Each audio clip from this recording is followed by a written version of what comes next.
For 3 years, a sealed envelope sat in the top drawer of a billionaire's nightstand. The day his son collapsed on the marble floor, that letter finally had something to say.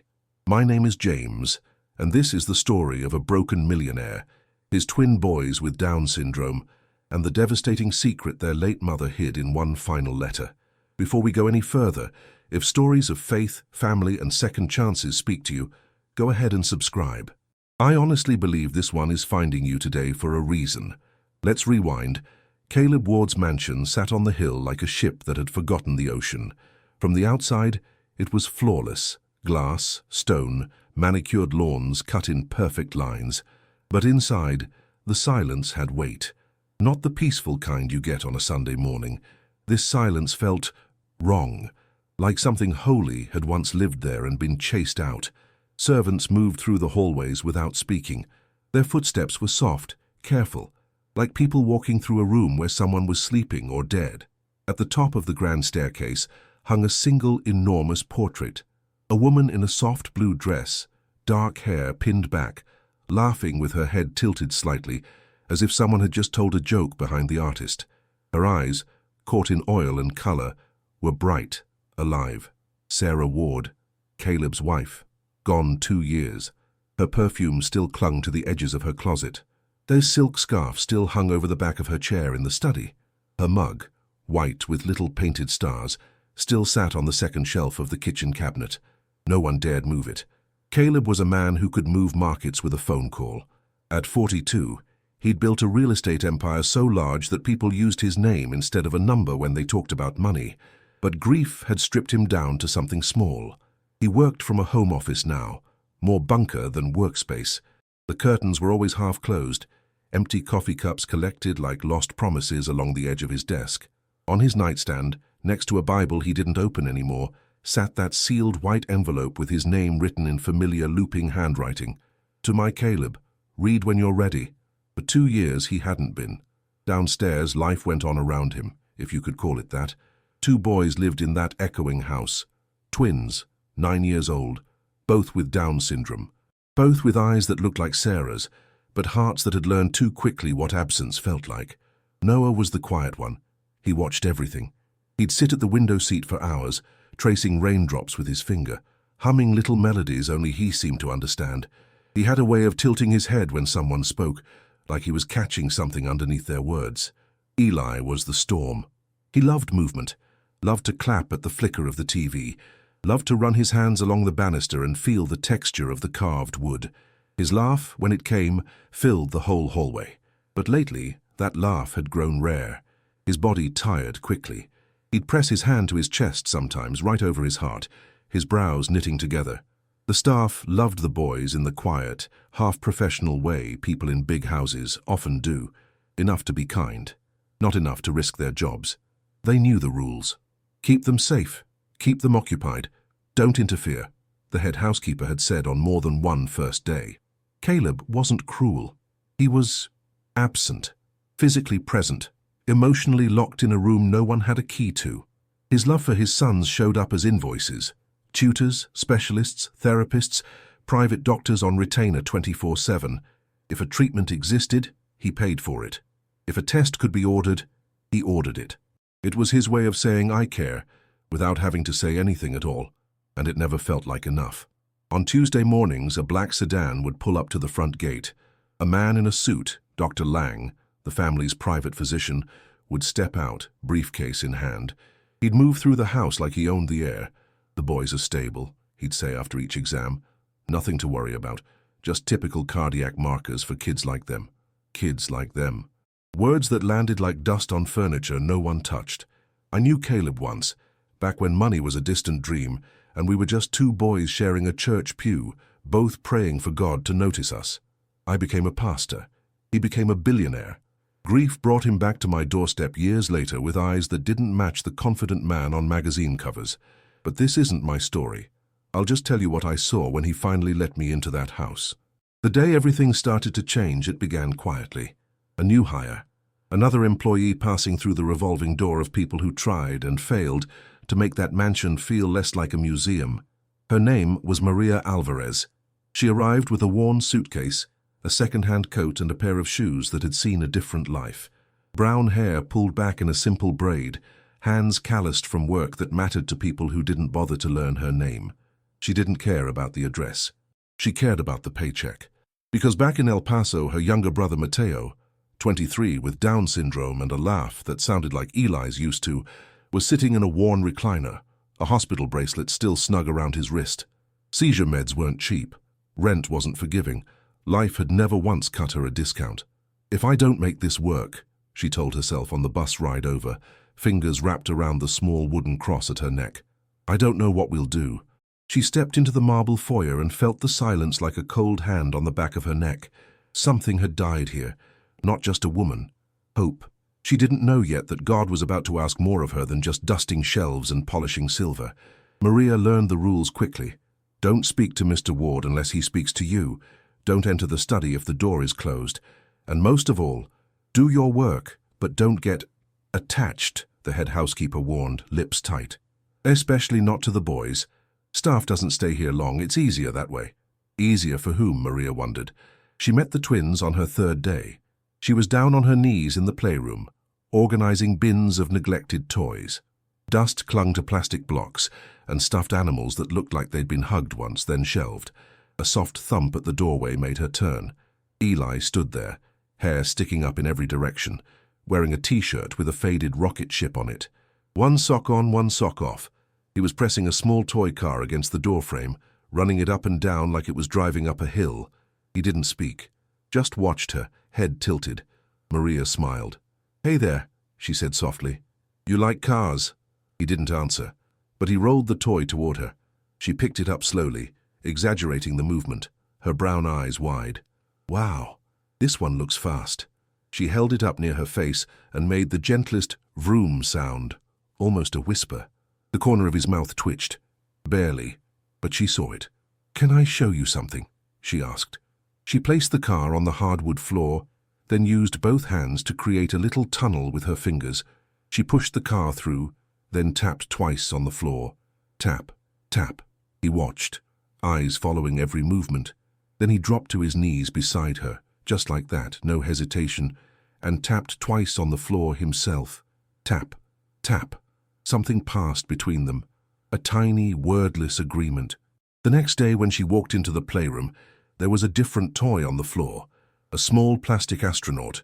Beside it, 2 faint marks from fingers on the dusty wood. Tap, tap. She smiled. Their secret language grew without anyone planning it. Whenever she entered a room and gently tapped twice on the doorframe, Eli's head would pop up from wherever he was. It became their greeting, their way of saying, "I see you. I'm here." She started leaving small things for him. Nothing big, nothing the other staff would notice. A sticker tucked under his plate, a paper airplane left on the windowsill near his favorite chair. In return, he'd leave her drawings in unlikely places. A crayon sketch of a lopsided house slipped under the pantry door, a stick-figure family taped crookedly to the back of the broom closet. One afternoon, as she wiped down the kitchen counters, she felt eyes on her. She turned to see Noah in the doorway. He was clutching a worn plush lion to his chest. His hair fell into his eyes, and he pushed it back with a little huff. While Eli's energy hit you like a wave, Noah's presence was like sitting near a candle. You only noticed how much light it gave when it was gone. "Hi," she said gently. He didn't answer, but he wasn't afraid either. He just studied her. Maria wiped her hands on a towel and on instinct tapped twice on the counter. Tap, tap. Noah's gaze dropped to her hands. Then he did something that almost broke her. He pressed the lion's paw twice against his own chest. Tap, tap. "Oh," she whispered. "Your way of saying hello, huh?" From then on, the lion became part of their secret bond. When Noah felt safe, he tapped its paw twice. When he was scared or overwhelmed, he held it so tight his knuckles turned white.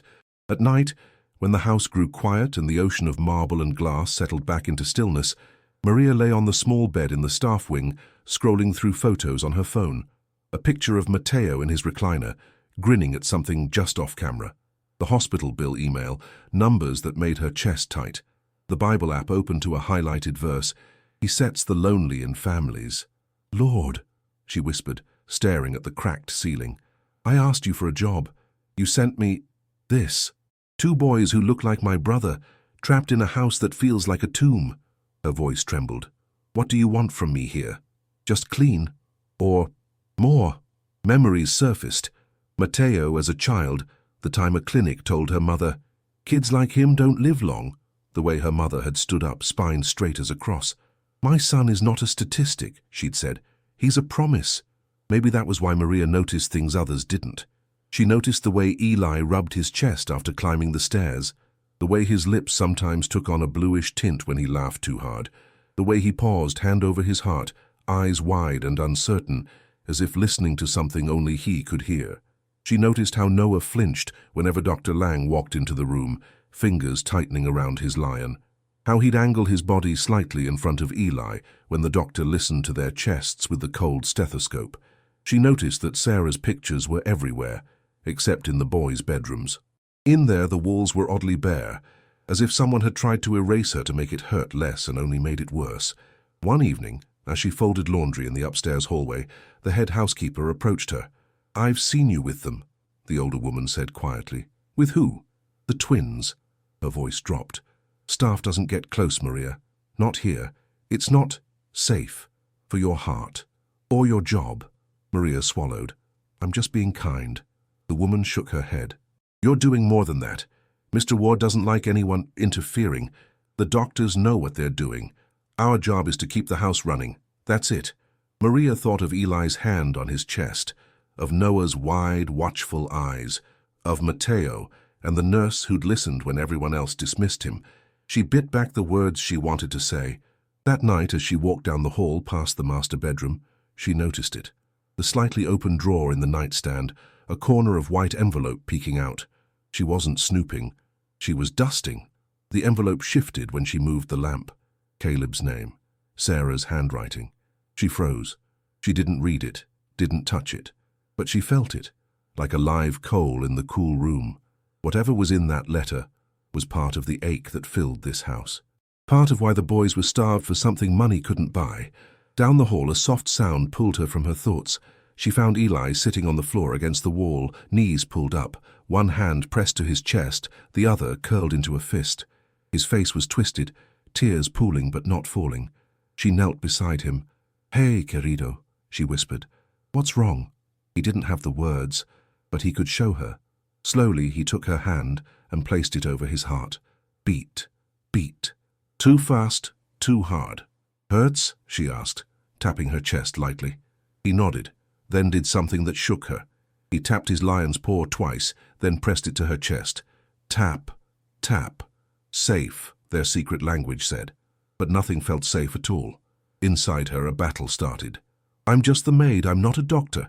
If I speak up and I'm wrong, I lose everything." And yet, "My God," she prayed silently, fingers still feeling the panicked rhythm under his small ribs. "If something is wrong and I stay quiet, how do I live with that?" The breaking point came on a stormy Thursday. Rain lashed against the tall windows, turning the view of the city into a smear of grey. The house felt even more like a ship then, adrift and creaking. Maria was changing sheets in the guest room when she heard it. First, a distant thud, then silence, then a second sound, softer, like someone trying to cry without making noise. Her heart clenched. She dropped the pillowcase and ran. The sound led her to the main staircase, where the marble steps curved down like something from a photograph. At the bottom, near the base of the banister, she saw him. Eli. He was sitting slumped against the cold stone, one hand on his chest, the other flat beside him. His face was pale, lips tinged with blue. Noah knelt beside him, shaking, both hands gripping his lion so tight the seams looked ready to burst. "Eli," Maria breathed, dropping to her knees, the cool marble seeping through her uniform. "What happened?" He tried to speak, but only a strangled little sound came out. His eyes rolled slightly, unfocused. Every breath rattled like an old engine. Noah met her gaze, and in that moment, his voice, almost never used, came out in a broken whisper. "Hurts," he said, tapping his own chest with the lion's paw. "Eli, broken." The words hit harder than any shout. "What's going on here?" "Doctor." Lang's voice cut across the hall as he strode in, suit immaculate despite the storm. Maria looked up, panic in her eyes. "He fell," she said. He can't catch his breath. His heart. Dr. Lang was already at Eli's side, stethoscope out, expression clinical. His condition predisposes him to these episodes, the doctor said after a moment, as if reading from a script. You know that. Condition? Maria asked. No one had ever said condition. You're new, he said dismissively. He has a congenital heart defect. We're managing it.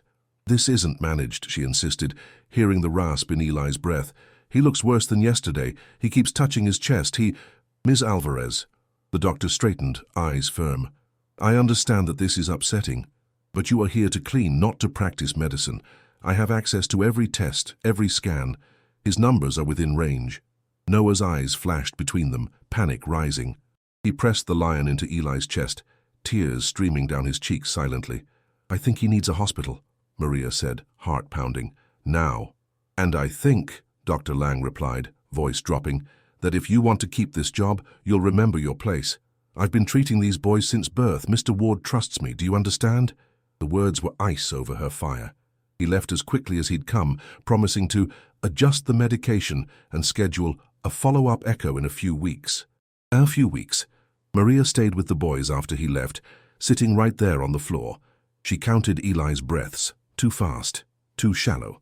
She watched the way his chest rose, then stuttered. She felt the way his fingers dug into her sleeve when a sharper pain hit. Hey, she murmured, forcing her voice to stay calm. I'm here, okay? I'm here. Noah shifted closer, pressing his shoulder against her arm. After a long moment, he whispered something so soft she almost missed it. God here? He asked, looking up, eyes wide. Maria swallowed. Yes, she said, voice shaking. He hears. That night she couldn't sleep. Every time she closed her eyes, she saw Eli on the floor, felt his heartbeat under her hand, heard the doctor's flat voice, within range. She sat on the edge of her narrow bed, Bible open in her lap, the words blurred with her tears. Lord, she whispered, wrapping her arms around herself. What do you want from me? She thought of her mother's voice. God doesn't always send help in fancy packages, Mihija. Sometimes he sends it wearing an apron and tired shoes. She thought of Mateo, the time the nurse had broken protocol to insist on a test that saved his life. If she hadn't spoken up, her mother had said later, we would have buried your brother. In the dim light, Maria stole a glance at the hospital bills email still open on her phone. Her whole life right now was one long risk calculation. If she stayed quiet, she kept the job, the paycheck, the apartment. Mateo kept his meds. If she spoke up and she was wrong, she could lose everything. But if I'm right, she choked out, and I do nothing, he could lose his life. Her fingers tightened around the little wooden cross. Its edges were worn smooth from years of her mother's hands before hers. The Lord doesn't call the equipped, her mother's voice echoed in her memory. He equips the called. Maria sniffed, wiping her cheeks with the back of her hand. If you're calling me, she whispered, you have to help me, because I am terrified. She made a decision. If he has another episode, she said softly into the quiet room, I won't wait. I don't care what that doctor says, I'll act. I'll trust what you're showing me, even if it costs me everything I think I need. Sleep didn't come, but a strange peace did. The storm came back 2 nights later. The sky split open with lightning, painting the city in stark flashes of white and shadow. Wind howled against the windows, making the whole house shudder. Maria was in the upstairs hallway, checking on the boys before bed. Noah was sitting on his bed, lion under his chin, listening to a soft lullaby playing from a speaker, a playlist Sarah had made years ago. Every night, Maria hit play. Every night he held still, like if he moved too much, the music would stop. Good night, mi amor, she whispered, smoothing his hair. He grabbed her wrist suddenly, eyes intense. Stay, he said, voice rough. Please. She hesitated. I have to check on your brother, okay? I'll be right back. She found Eli sitting on the floor by his window, knees to his chest, staring at the lightning with wide eyes. His lips were too pale, his breathing wrong. Hey, Rocket Man, she said gently, kneeling beside him. You a little scared? He shook his head, but his hand went immediately to his chest. Again? She whispered. Her pulse quickened. She placed her hand over his, right over his heart. Beat, beat, beat, beat, beat, beat. It's okay, she said, though nothing about this felt okay. Can I listen? He nodded, trusting, and leaned his small body against her. She could feel it. Too fast, too irregular. Her mind raced with every warning sign she'd seen in Mateo, every pamphlet she'd ever read in crowded clinic waiting rooms. Lord, she breathed so quietly, only heaven could hear. This is it, isn't it? A jagged pain crossed Eli's face.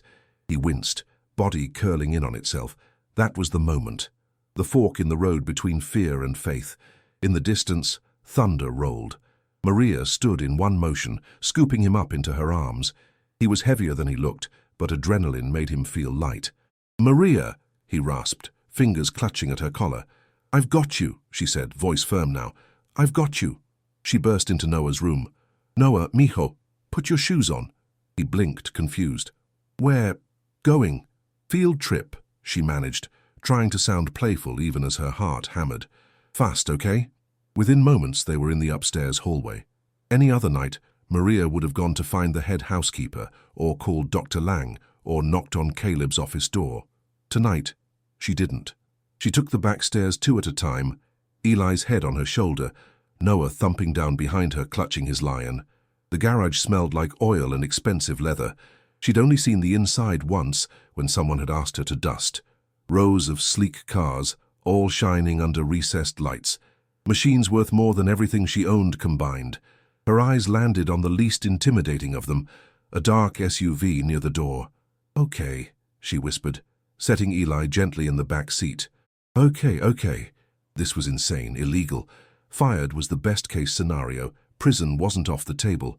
"You're about to steal a billionaire's car," her fear screamed. "You're about to save his son's life," her faith answered. Her hands shook as she dug through the wall-mounted key cabinet. Each fob was labeled in neat handwriting. She grabbed the one for the SUV and whispered a quick, trembling prayer. "God, guide my hands, and my feet, and everything." She strapped Eli into the back seat, Noah beside him. Noah immediately grabbed his brother's hand, eyes huge. "Maria?" he whispered. "Bad." She looked back at them, at their identical faces. The same almond eyes, the same small noses, the same vulnerability that so many dismissed as weakness, and she knew was holy. "It's going to be okay," she said, voice steadying. "We're going to the hospital, a different one. They're going to listen, all right?" He nodded slowly. Then, in their secret code, he tapped the lion's paw twice and pressed it against the back of her seat. Tap, tap, safe. The engine roared to life as she pressed the start button. The gate sensors recognized the car and slid open into the storm. The rain hit the windshield in sheets, wipers barely keeping up. Maria gripped the steering wheel so hard her knuckles went pale. Every red light felt like an accusation, every camera like an eye. If they call the police, she thought, panic rising. How do I explain this? "Hi, officer, I stole my billionaire boss's car and his children because I didn't trust his private doctor." She forced herself to breathe. "If I die on this road, Lord," she muttered, "even that's better than living with their blood on my hands." In the back, Eli let out a weak whimper. Noah immediately started humming one of Sarah's lullabies, off-key but earnest, his hand never leaving his brother's. They reached St. Gabriel's Children's Hospital in 12 minutes, that felt like an hour. Maria parked crookedly near the emergency entrance and ran inside, rain soaking her uniform. She grabbed a wheelchair, returned to the car, and with all the gentleness in the world, moved Eli into it, Noah clinging to the armrest. The triage nurse looked up, eyebrows raised.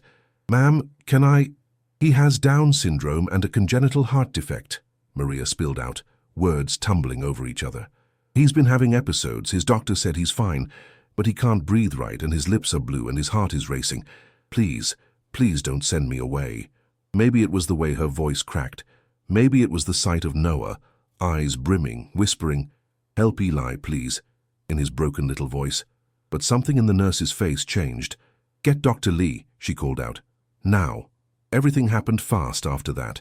Monitors, IVs, an oxygen mask, a flurry of scrubs and serious faces.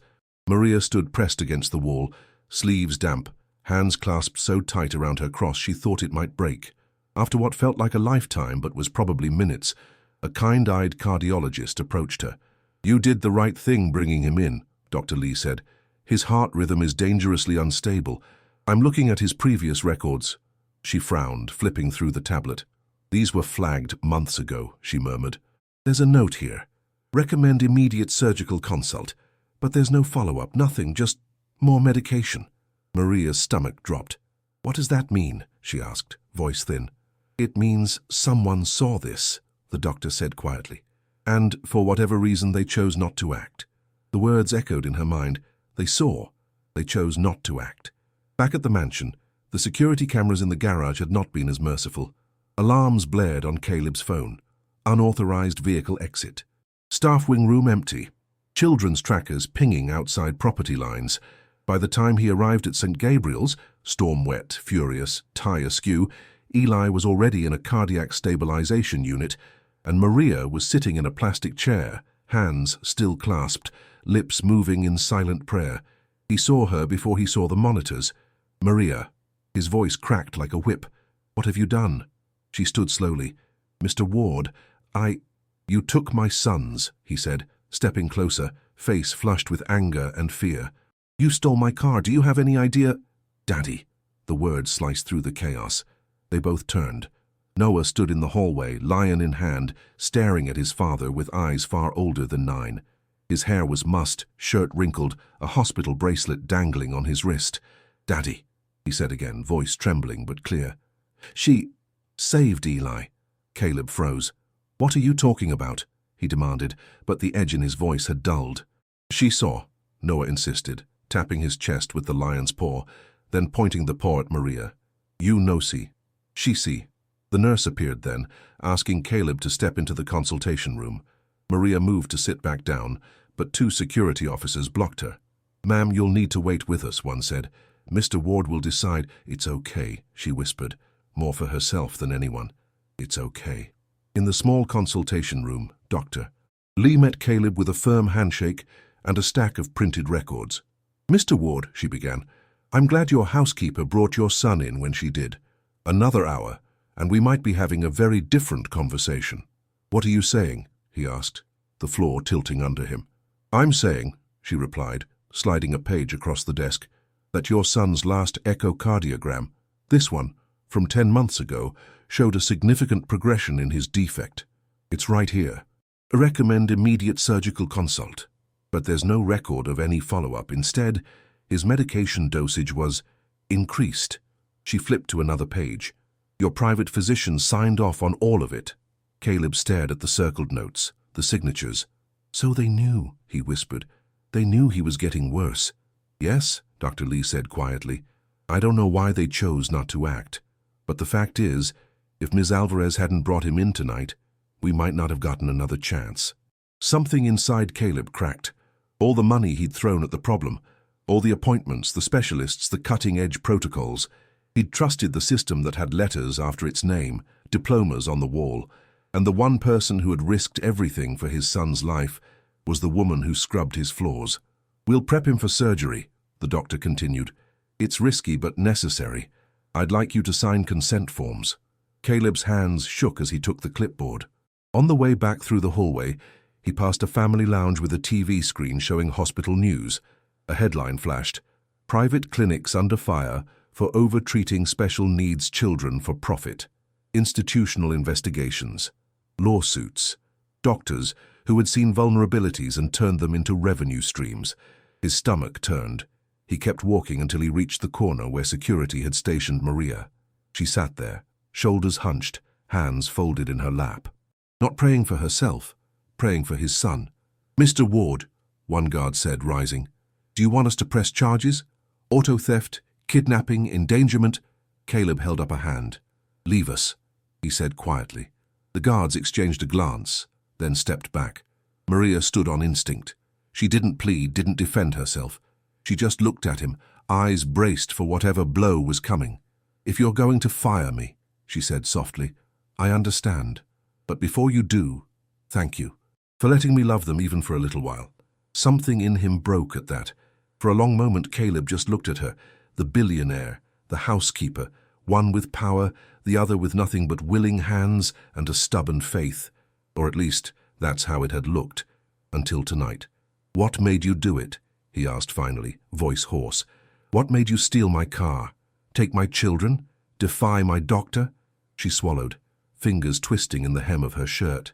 Your son, she said simply. He was in pain. I could feel his heart racing. I've seen it before in my brother. The doctors missed it then too until a nurse fought for him. Her eyes glistened. I know what it is to be told. Kids like him don't live long. I know what it is to watch people see a diagnosis instead of a person. She took a shaky breath. So I prayed.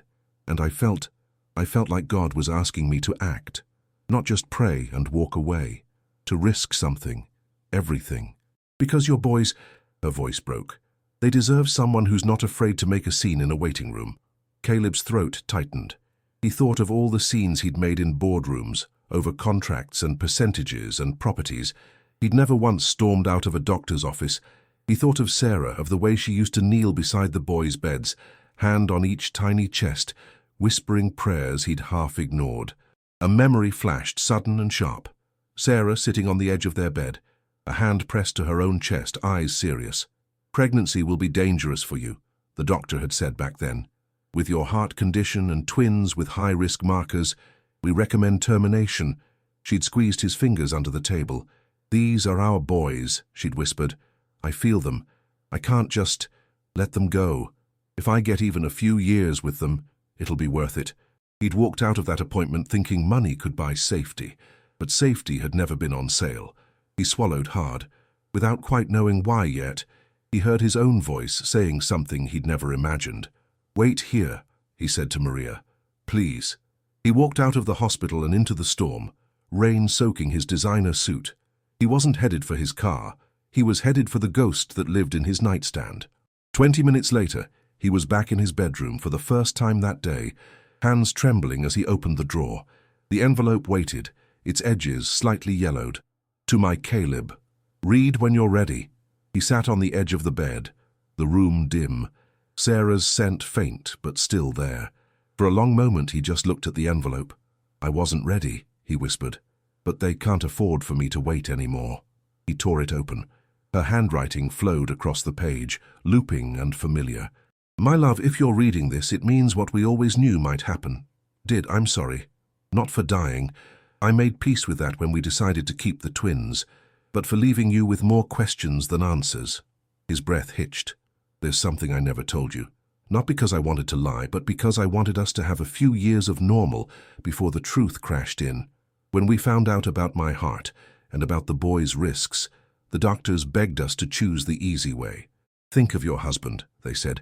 Think of his career, his stress, his future. It was funny, no one seemed to be thinking of the two little lives already dancing inside of me. I chose them. On purpose, with eyes open.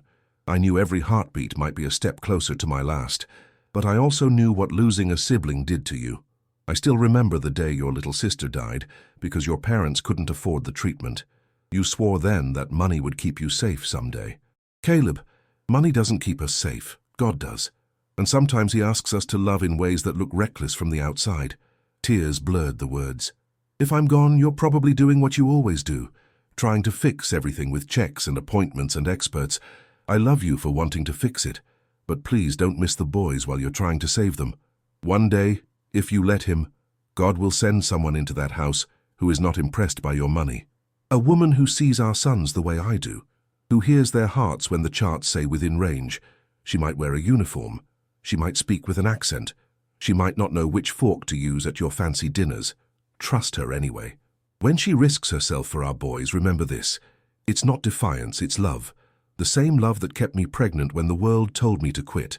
Don't punish her for doing for them what you and I always prayed someone would do when we couldn't. And please, for the love of God, don't worship systems. Doctors, lawyers, investors. They all have their place, but they are not God. Last thing, tell our boys every day that they were wanted, that they were chosen, that their extra chromosome is not a curse but a different kind of light, and tell whoever God sends to stand in the gap for them that I prayed for her before she ever walked through our door. I love you. I forgave you for every moment you pulled away long before you knew you needed forgiveness. Use this pain to become softer, not harder. I'll see you when he's done with us down here. Yours always, Sarah. By the time he finished, the pages were damp. A woman not impressed by his money, who would risk herself for their boys. Someone Sarah had prayed for. Maria's face swam before his mind's eye, rain in her hair, arms wrapped around Eli, driving into the storm. The letter slipped from his hands. He went back to the hospital with purpose in his steps. He found Maria exactly where he'd left her, in that corner of the hallway, hands still folded. This time, when he saw her, he didn't see an employee. He saw an answered prayer. What happened next would be the part that stuck with the nurses. They'd talk about it later in break rooms and at dinner tables. The billionaire walked up to the maid and fell to his knees. "I'm sorry," he whispered, voice cracking. "I am so sorry." Maria jolted, eyes wide. "Mr. Ward, please don't—" "No," he said, tears spilling over now. "Let me. I trusted credentials and degrees and expensive hospitals. I threw millions at my son's problems and never once stopped to actually listen to them, to look at them the way you do." He looked up at her, vulnerability naked on his face. "You saw what I couldn't," he said. "You heard what the machine said was within range. My wife—" he choked on the word. "My wife wrote about you. I didn't know it was you, but she prayed you into our lives." He held out the crumpled letter, hands shaking. Maria took it, eyes scanning the words, her own tears falling freely now. "She prayed for someone like me," she whispered. "For you," he corrected. "Exactly you." She shook her head, overwhelmed. "I didn't do anything special. I just loved them." He let out a broken laugh. "That's all she asked me to do, and the one thing I couldn't bring myself to do after she died." He bowed his head. "Will you forgive me," he asked quietly, "for doubting you, for letting my fear and pride almost cost my son his life?" She hesitated only a heartbeat before placing a hand lightly on his shoulder. "I'm just a woman with willing hands," she said softly, "and a stubborn God who won't leave your family alone." They both laughed through their tears. Later, they walked back to the pediatric ICU together. Through the glass, they saw Eli lying in a hospital bed, tiny chest hooked to monitors, machines beeping a strange, hopeful rhythm. Tubes and wires made him look smaller, but his face was peaceful for the first time in days. Noah sat in a chair beside him, lion in his lap, headphones on. Music trickled out faintly. When he saw his father, he ripped the headphones off and ran to the door. "Dad!" he cried. The nurse opened it, and Noah launched himself into Caleb's arms with such force they both nearly toppled. Caleb held him like a man holding onto a life raft. "I'm here," he whispered into his son's hair. "I'm so sorry I wasn't really here before." Noah pulled back, studying his father's wet face with solemn eyes. "Mommy said, you come back," he said slowly, tapping his lion's paw twice against Caleb's chest. "Here." He pressed the paw right over his father's heart. Tap, tap. Caleb almost collapsed. He turned to look at Maria, who stood in the doorway, hands clasped, eyes shining.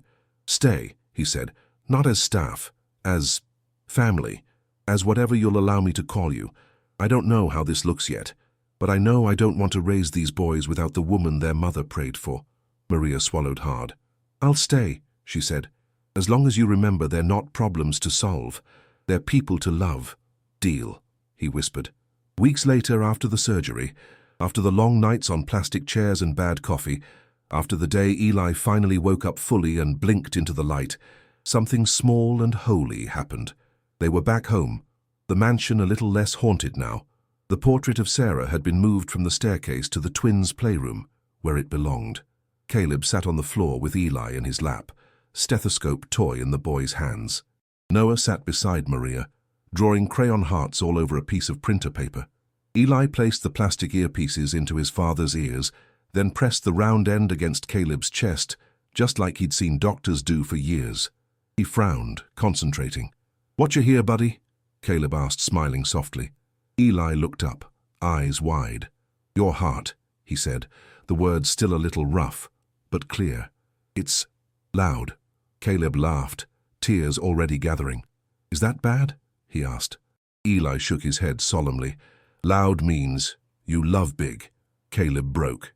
He pulled both boys into his arms, Maria's hand resting gently on his shoulder, Sarah's letter folded in his pocket like a second heartbeat.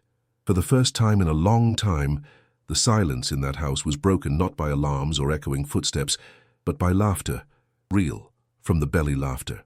And if you listened closely, you could almost hear a woman in a blue dress laughing along with them, from a place where hearts never break again. At the end of the day, this isn't just a story about a billionaire and a maid.